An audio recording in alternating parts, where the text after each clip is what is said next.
Buenas amigos, bienvenidos una vez más a su programa Comentando, que abarca todo el saber humano.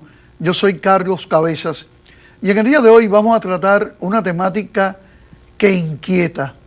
Digo inquieta porque la mayoría de las personas estamos contra ella y es necesario esclarecer una serie de puntos para darnos cuenta hasta dónde nosotros podemos contribuir a que se fomente o podemos contribuir a que no exista, y es el racismo.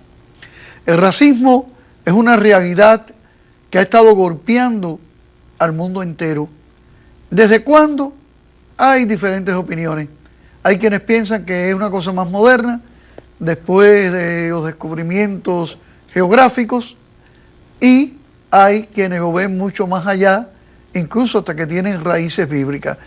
Ven acá, Cristina, eres nuestra invitada en el día de hoy, no lo dije al comienzo, Cristina Bagnotti, una persona a quien respetamos mucho y que nos alegra que vengas al programa porque das mucho rating y además tus programas son muy esclarecedores.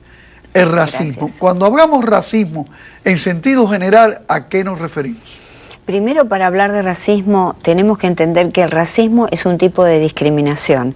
Y la discriminación, desde el latín, significa separar, significa distinguir una cosa de la otra. Por lo tanto, la connotación de la discriminación es positiva. Y nace en el hombre, allá en la prehistoria, como una defensa. Vale decir, imagínate 70.000 años atrás, cuando aparecen los primeros sapiens sobre la Tierra o empiezan a prevalecer, el terror de esos hombres ante las cosas que no podían distinguir. Entonces, la naturaleza puso en ellos esta capacidad de distinguir el animal que los iba a atacar de aquel en el cual podía confiar, en las situaciones que podía confiar y en aquellas que era peligroso. Pero tú sabes que la realidad es que una vez que pasan los miles de años e iniciamos las civilizaciones, ¿verdad?, e iniciamos este proceso de complejización de las conductas humanas, ahí es donde la discriminación se transforma en una connotación negativa. Quiere decir que excluyo al otro por determinadas razones. Pero Cristina, esto es racismo, no es igual a discriminación. Es lo mismo. Aunque la discriminación conlleva una capa de racismo. Si me permites, te tengo que explicar lo siguiente. La discriminación tiene varios estadios. Está la discriminación por sexo, por embarazo, por aspecto físico, la discriminación por discapacidad, la discriminación por elección sexual y la discriminación por etnia. Es decir, que aquí, dentro de la categoría discriminación por etnia, vamos a colocar el racismo. Es decir, el racismo es esa discriminación en la cual yo estoy excluyendo a alguien por su religión y por su raza, particularmente por su color de piel. Entonces, la discriminación ha tomado una connotación negativa en muchas áreas, en las civilizaciones complejas que vivimos, donde es necesario prevalecer, ser el mejor y de alguna manera aislar al otro. Ahora bien, otra de las características que están en el hombre desde la prehistoria, ¿no?, y en el hombre moderno hoy se manifiesta, es algo que la biología evolutiva, porque hay que hacer un análisis en 360 grados de lo que es el racismo. Y entonces empezamos con la biología. La biología evolutiva, ¿no?, nos dice que, digamos, que el hombre antiguo tenía características justamente como las que te expliqué, una evolución en la que la discriminación le sirve como una herramienta de sobrevivencia, de supervivencia, y luego se transforma en las civilizaciones en una herramienta de destrucción. Pero también en el hombre antiguo, en el moderno, está lo que se llama, los biólogos, no evolutivos, los biólogos llaman instinto agresivo, es decir, el otro despierta miedo, el otro, el semejante, despierta miedo, despierta rechazo. Fíjate, apuntado por la biología, que el hombre es el único animal, porque es un animal superior, el único animal capaz de matar al otro sin un objetivo, porque sí. Es decir, esto no existe en ninguna otra de las especies, los animales inferiores resuelve sus conflictos de otra forma, los resuelven con peleas, los resuelven con territorialidad, pero no es una territorialidad mortal. Entonces... Pero lo principal no es la diferencia, el que se es diferente o a la etnia a la cual se pertenece o al individuo en específico, que puede ser ya por la raza, el color de la piel, por los aspectos culturales, claro, que los caracterizan. Exacto, sí. Fíjate que también para llegar a ser un racista, y por eso el racismo existe, tiene que tener ciertas características psicológicas el racista, ¿no? El racista es un individuo generalmente frustrado, un individuo que tiene odio, que ha tenido probablemente una frustración, de acuerdo con la psicología, en las primeras estadios en la relación con sus padres, que probablemente lo hayan excluido, que probablemente en lugar de un varón querían una nena o viceversa, o hayan preferido al hermano y no a él. Es decir, hay un odio inconsciente que no se manifiesta hacia los padres por motivo de la censura que todos tenemos, es muy difícil odiar a los padres, y entonces se desplaza hacia objetivos más simples, como puede ser el odio a minorías, el odio a las personas débiles, vulnerables. Ahora, hay en los gobernantes racistas, porque todo lo que estamos hablando son características psicológicas, entre comillas quiere decir que conviven en todas las personas racistas, ¿verdad? Pero hay características psicopatológicas, es decir, la enfermedad psicológica, ¿verdad? Estamos hablando de individuos con un narcisismo maligno, aquellos líderes racistas, ¿no? O aquellos que están en situaciones de poder, en empresas, dentro de la sociedad. Son racistas porque tienen ese narcisismo maligno, no pueden ver al otro, tienen tendencias sádicas, tendencias a rechazar al otro, no pueden empatizar con el otro. Y entonces todo esto forma justamente el racismo que existe hoy, que se monta sobre características normales, pero que va cobrando un aspecto de perversión. ¿Qué es perversión? Es que en un origen la discriminación no tenía un objetivo de eliminar al otro, de matarlo, ¿no? Sino sencillamente de distinguir una situación mala de la otra. Y entonces se ha pervertido, se ha transformado en toda clase de discriminación, y el racismo es una cosa que nos preocupa muchísimo en la sociedad, ¿verdad? Y que de alguna manera... pero tiene que ver también con otra característica. Si vamos al ámbito de la filosofía, Jean-Paul Sartre, por ejemplo, en El ser y la nada, hablaba justamente decía una frase increíble: el infierno son los otros. Porque él analiza esta situación. Cuando yo estoy solo, sentado en el banco de una plaza, leyendo, yo soy el punto cero. Mi mirada puede llegar a juzgar todo el entorno. Y yo estoy cómodo, porque yo estoy cómodo con mi pensamiento. Pero cuando en ese ámbito se sienta otra persona al lado mío, en ese banco, yo ya me siento molesto, porque ese otro tiene su mirada y también es un punto cero. Y entonces su mirada me va a juzgar a mí también. Y ahí en este sentido me molesta. Quiere decir que todo esto, nacido en la biología evolutiva humana y en la biología, se va como de alguna manera desarrollando en el ser humano. Bien, pero es un filósofo personalista que tiene esa forma de pensar y a ver, no obstante hay muchos que no tienen ese miedo al otro y la diferencia, el miedo a la diferencia, al que no es igual a uno, está provocado por una serie de factores que pueden comenzar, por ejemplo, con inteligencia. Los nazis se creían que era el pueblo ario, que no existe, fue un invento, y que era un pueblo superior, una raza más inteligente que otras, una raza más pura, claro, y una raza que tenía limpieza, pureza en su sangre. Claro, eso es una perversión. Es decir, llega a ser de la discriminación, saltamos a una forma de discriminación que es el racismo. Y el racismo conlleva segregación, que viene del latín grey, que significa rebaño. Quiere decir que el racista quiere sacar del rebaño a esa gente que es distinta. Hay un miedo desde el punto de vista psicoanalítico y psicológico.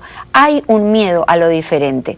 Porque una de las características psicológicas es la ansiedad persecutoria.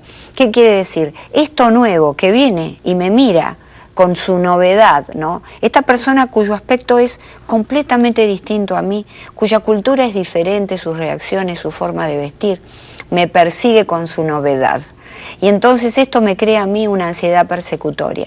De ahí que, de alguna manera, esto existe en todos nosotros, pero en las personas que desarrollan el racismo porque tienen inclinaciones, porque tienen, como decía, ciertos rasgos psicopatológicos y ciertos rasgos psicológicos, estas personas, lamentablemente, bueno, agudizan y llevan a un extremo, digamos, el tema, ¿verdad? Sobre todo cuando es un racismo filosófico y cuando es un racismo social. Vemos que se llegan a situaciones de no solamente segregación, sino situaciones de gran limpiezas étnicas, limpieza étnica, claro, de matanzas, sí, de situaciones que llevan al hombre a deshumanizarlo totalmente. Sí. Pero vemos que con los descubrimientos científicos de América, los españoles traen una estructura de raza que imponen en este continente y que mucho daño nos ha hecho. Bueno, también tenemos las colonizaciones de América por los ingleses, ¿verdad? La primera gran limpieza étnica y el primer genocidio fue de parte de los ingleses en el territorio americano, con los indios. Estoy en contra de eso. Con los indios. Creo que la bueno, los indios en todas las partes de Sudamérica han sido... Yo creo que las primeras fueron los indios con otros indios, que eran diferentes a ellos. Bueno, esto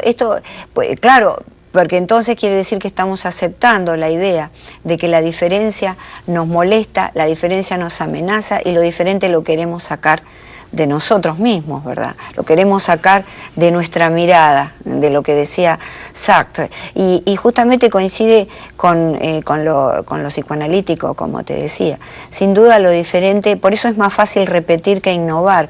Por eso es muy difícil salir de los estereotipos, ¿no? Porque de alguna manera el racismo lo que está impulsando son los estereotipos, es la estigmatización, es una sociedad del etiquetaje. Que se usa como defensa. Que se usa como defensa contra las propias vulnerabilidades, no te quepa la menor duda. Aquella persona racista ya, digamos, ortodoxa, ¿no?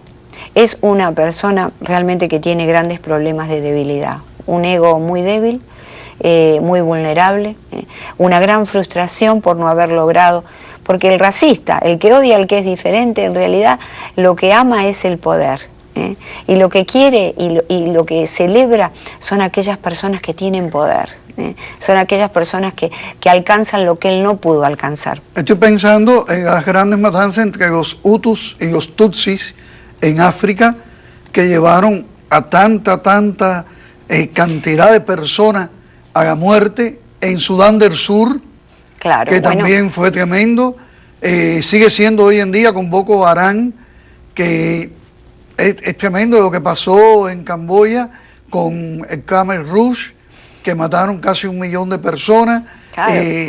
Lo de Hitler, el nazismo. Sí. ¿Qué decías?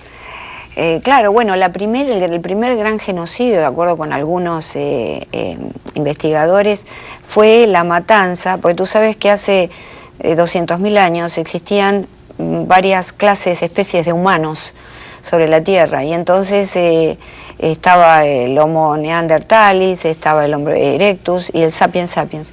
Entonces la primera gran matanza fue el Sapiens sapiens, que somos nosotros, el Homo sapiens, porque justamente nuestro cerebro nos permitía ciertas elucubraciones, y entonces hubo una gran matanza, y por eso en una de las teorías de los investigadores, de los antropólogos, dice que estas otras razas y especies, justamente más vulnerables, desaparecieron a manos de los Homo sapiens sapiens, que evidentemente ya empezaban de alguna manera a reunirse en sociedad, ¿verdad? Y en comunidades. Que somos los humanos. Los el anteriores, Homo sapiens sapiens es el hombre... Son humanoides que, de acuerdo a la teoría de la evolución, los presenta, pero siempre hay un espacio. Si me permites, no eran en realidad humanoides, sino que eran especies de humanos diferentes, muy diferentes, porque por ejemplo había una especie de Cristina, humanos no tenían pequeños, armas, claro. No tenían armas, no eran seres humanos como tal. Bueno, anterior a estas clases, estaban los homínidos, que eso sí, evidentemente, eran mitad animales y mitad, digamos, humanos, ¿no? En la cadena de evolución, bueno, pero no lo que llegaban. nos importa hoy es el racismo, ¿verdad? Porque Sí, pero hay que aclarar cosas que estamos escapando. Que no se puede, no es escaparse, Cristina. Es que hay cosas que si no se aclaran... Bueno, yo te lo estoy aclarando y te recomiendo el libro de Harari, que se llama, es un libro muy intenso, en donde se estudia, justamente se llama Sapiens, ¿no? De lo animal a lo divino, ¿no? No hay un solo libro que trate de eso, sí, sino que hay muchos libros que hablan sobre la evolución y sobre el desarrollo humano, claro, y la capacidad que tiene el hombre hoy en día, nosotros, para diferenciarnos de aquellos otros, y se habla de la famosa, el famoso eslabón perdido. Eso sería otro tema, sí, pero el tema es que hace miles de años convivieron especies animales, especies de hombres diferentes, con menor capacidad sin duda cerebral. Y le sigo poniendo el título de hombres. Bueno, bien, vamos a dejar eso a un lado. Especies humanas, porque en realidad desde el punto de vista antropológico se denominan especies humanas. Vamos a dar un salto y hablar de este racismo que llega a imperar tanto, como decíamos o como dije, primeramente entre los mismos indios en el continente americano, que fueron matanzas tremendas de unos a otros, pero que se exacerbó con la llegada de los colonizadores. Grandes matanzas, ¿a nombre de qué? De una raza superior, a nombre de una raza más inteligente, más capacitada tecnológicamente, ¿a nombre de qué? Mira, el racismo no tiene razones, solo emociones. Es un dogma, vale decir, es un dogma, entre comillas. Es una cuestión de fe. Ellos creen que lo diferente realmente debe ser excluido y que ellos son los mejores. Esta es la base del racismo. Y desde el punto de vista histórico, económico y político, el racismo es también una especie de nostalgia por un sistema de dominación del otro, en donde las razas superiores o en donde un pueblo superior domina a los otros. Y entonces hay esta nostalgia. Fíjate, cuando comienza con la Reforma y con el Renacimiento, los grandes movimientos arrolladores de la democracia que comienza, ¿verdad? Empiezan a desvanecerse las diferencias entre los gremios, entre los profesionales, entre los pueblos, situaciones geográficas. Y entonces esto despertó una especie de nostalgia al racista, ¿verdad? ¿Por qué? Porque se estaba desvaneciendo una época de dominación, una época de control de las personas más débiles o de los diferentes a uno, ¿no? que en algún punto vulnerables, porque de esa manera fueron, digamos, derrotados, ¿verdad? Vale decir que el racismo es en realidad un problema casi psicológico. Yo diría que en estos momentos lo tenemos que replantear porque es una enfermedad. No podemos continuar de alguna manera, si bien está en el corazón de lo humano, como vimos desde el punto de vista del análisis de biología evolutiva y de la biología, debemos trabajarlo, como debemos trabajar todos nuestros defectos, nuestros problemas. ¿Y de dónde o en dónde se trabaja? En la familia. Porque fíjate que el racismo nace en la familia. La familia enseña a los niños a ser racistas. Pero mira cómo lo enseña. Por ejemplo, el padre que se siente superior respecto de la madre y que dice, bueno, las mujeres esto no lo saben hacer los hombres. Está enseñando una discriminación por género. Los hombres son superiores. El padre que le dice, tu hermano es mejor, porque tú nunca rindes y tu hermano siempre se saca buenas notas. Ya está creando esa discriminación. El hombre que habla de sus compañeros o de sus amigos mal en la casa. Fíjate que yo soy el que sé todo y ellos no saben nada. Está transmitiendo un tipo de discriminación a sus menores, a sus niños en la casa. Entonces, como todo nace en la familia, sin duda, y la familia, como sabemos, va formando como un rompecabezas toda la sociedad. Estamos en una sociedad contaminada. Lógicamente, en la familia es donde debemos trabajarlo. Estos comportamientos, estas conductas, estas afirmaciones deben ser abolidas, porque realmente lo que crean en un niño con inclinaciones, en un niño que por ahí puede desarrollar algún trastorno psicológico, porque hay que tener inclinación, ¿verdad?, para ser un racista. Uno puede estar en una familia racista y no serlo, ¿no? Pero ojo con aquellos que tienen inclinaciones. Fíjate que en la época muy antigua, bueno, de mis abuelos, había anécdotas. El profesor Mariano Grondona dio una anécdota hace un tiempo, es un gran profesor abogado de Argentina, que en la época de él, el abuelo le decía, te pego un coscorrón si hablas en contra de Hitler, por ejemplo. Y el que no tenía tendencias, él no se volvió un racista, ¿no es cierto? Y fue un hombre que por el contrario luchó en contra de eso. Yo creo que tenemos que tener mucho cuidado. Es decir, no hagamos de esto una cuestión. Por eso es tan difícil sacarlo, porque tú me dices, o me puedes preguntar, ¿pero qué pasa con el racismo que continúa y continúa y se transforma en nuevas Porque formas? no se quita por decreto, sino se quita borrándolo del corazón del ser humano. Claro, pero esto donde no hay razón, uno no puede argumentar con argumentos lógicos con el racista. Porque el racista siempre va a decir que no, porque está Cristina, emocionalizado. ¿Qué fundamento Qué pena. encontraron los esclavistas, fundamentos racistas para poder actuar de esta forma? Hay muchos fundamentos que son inconscientes. Como te decía, fíjate que la esclavitud fue mayoritariamente ejercida sobre el pueblo africano. Y entonces, fíjate qué diferencia entre un blanco y un africano. La diferencia física fue abismal. En América con los africanos y con los indios, pero y con los indios, pero en los Europa y en Asia siempre hubo entre una etnia y otra. Indiscutiblemente, claro, cuando perdían la guerra, en vez de matarlos, los hacían esclavos. Lo que pasa es que es lo diferente lo que nos amenaza con esa novedad.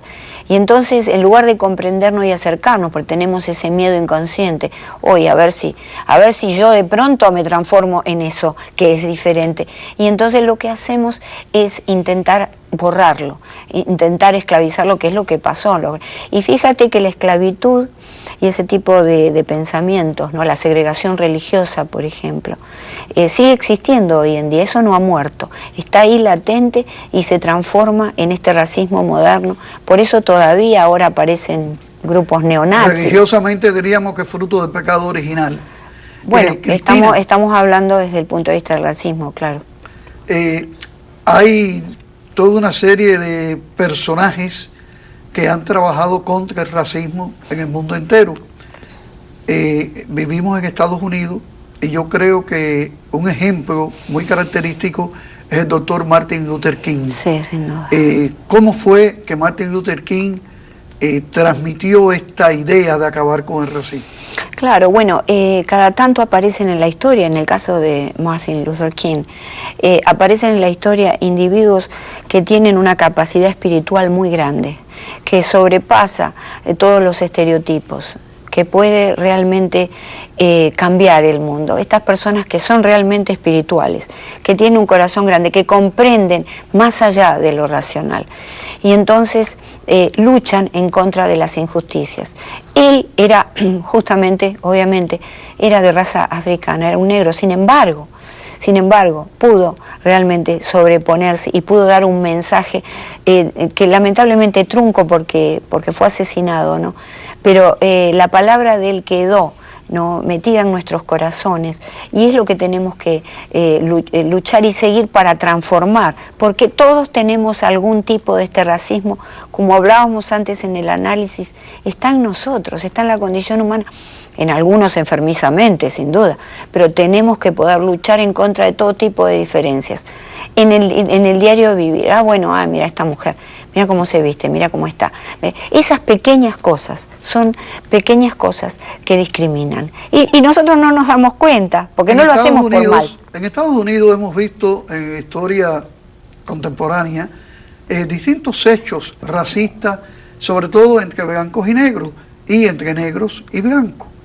Vemos que hay en algunos casos sedimentos de odio que permanecen. No obstante, tuvimos el primer presidente negro de la historia de Estados Unidos, de lo cual los que votaron por él y los que no votamos por él, nos alegramos de que hubiera un presidente negro, que era un paso de avance, pero no obstante, después de esto han quedado manifestaciones de racismo en la población.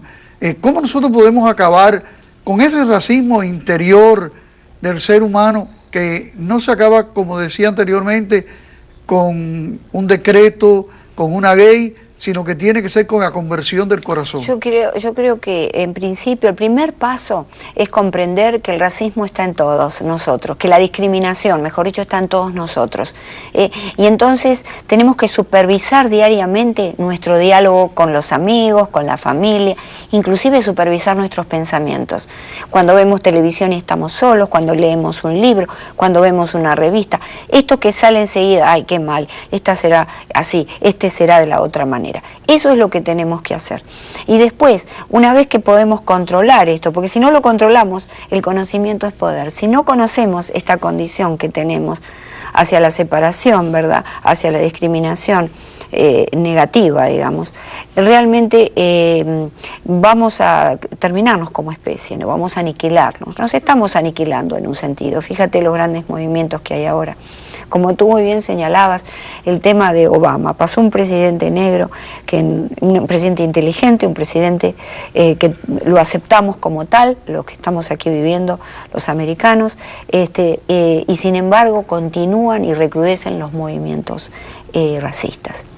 Entonces debemos analizarlos mucho, Carlos, inclusive en la familia, cuando tú escuchas a alguien, a un niño pequeño, alguien que dice algo, que está discriminando, ya sea por embarazo, por lo que fuere, ¿no? Porque fíjate, hablando del embarazo, me salió a pedir de boca debido a que en el trabajo se discrimina a las mujeres embarazadas, ¿verdad?